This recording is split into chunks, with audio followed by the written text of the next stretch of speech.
On a longtemps agité sur la flotte ce qui serait arrivé à Nelson. Nous avons rencontré les officiers de terre et surtout ceux qui étaient sur les vassaux des lignes. Étions convaincus que nous aurions battu la flotte anglaise. Le général Bonaparte appuyait cette opinion de toute l'autorité de son homme. J'avoue que je n'ai jamais été de cet avis. 400 bâtiments de transport dont la moindre partie des capitaines étaient en français et qui s'attendaient sur tous les points de l'horizon auraient été promptement dispersés par les frégates anglaises.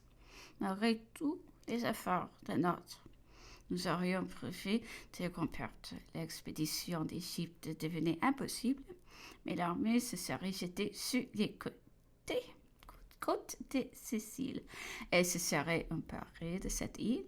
Dans la jetée du grand maître et la misérable défense des chevaliers de Malte étaient un coup de la fortune qui protégeait la destinée du général en chef.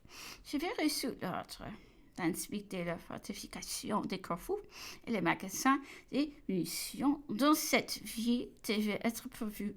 Je devais ensuite me rendre auprès d'Ali, Pacha de Janine, puis lui annoncer la prise de l'Égypte, lui persuader que nous restions amis de grands seigneurs et qu'il était de son intérêt de ne pas se séparer de la France. Ma mission était fort délicate et très difficile.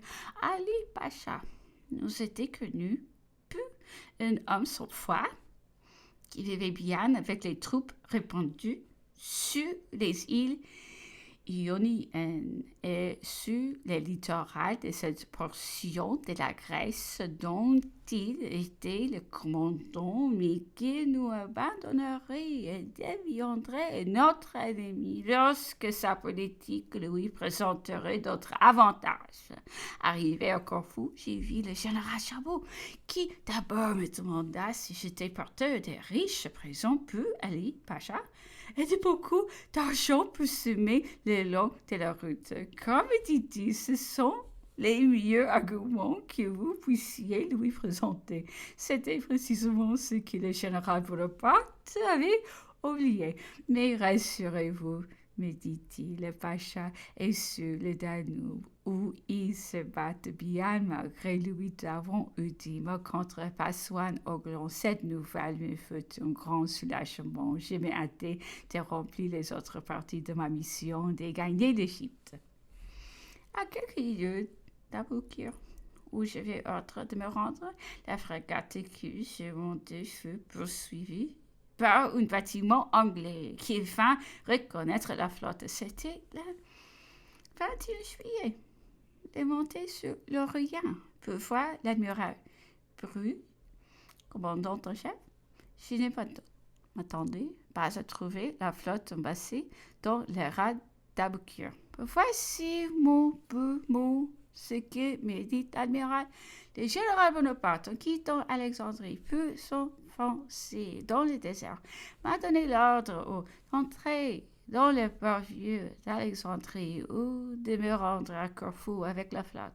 Après avoir débarqué tous les effets et les approvisionnements de l'armée de terre, mais depuis je n'ai aucune nouvelle de l'armée ni de son chef. J'ai fait sonder les passes du port vieux, mais on ne peut entrer que par un vent du nord-ouest à force de canons. Ce travail a été long et il n'est encore entré dans le port qu'il est blanc. Il est bien entendu que je ne peux m'éloigner des côtes de l'Égypte qu'après avoir reçu de nouvelles de l'armée, puisse-je partir et rentrer dans une partie de l'Europe, sans donner au gouvernement et à la France des nouvelles de ses enfants? Si, pas impossible. Le général Bonaparte trouvait dans les pays des obstacles insurmontables et qui fut obligé de se rembarquer. Ne serais-je pas criminel de lui avoir enlevé le seul moyen de retraite qu'il a mis à ma disposition depuis que je suis ici? C'est aujourd'hui la première fois que je vois un oiseau anglais.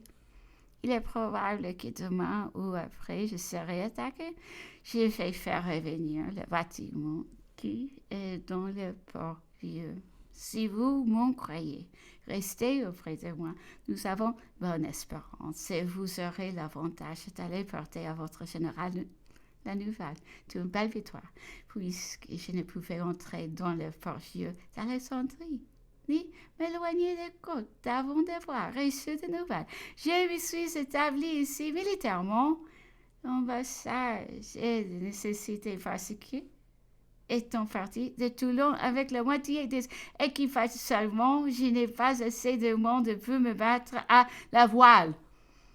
Le major général Cantillon ajouta ceci. Nous sommes un peu loin de cet îlot que vous voyez parce que le vent fait chasser sur nos ancres et qu'il y aurait danger à s'approcher plus près. Mais nous sommes gardés de ce côté par une formidable batterie.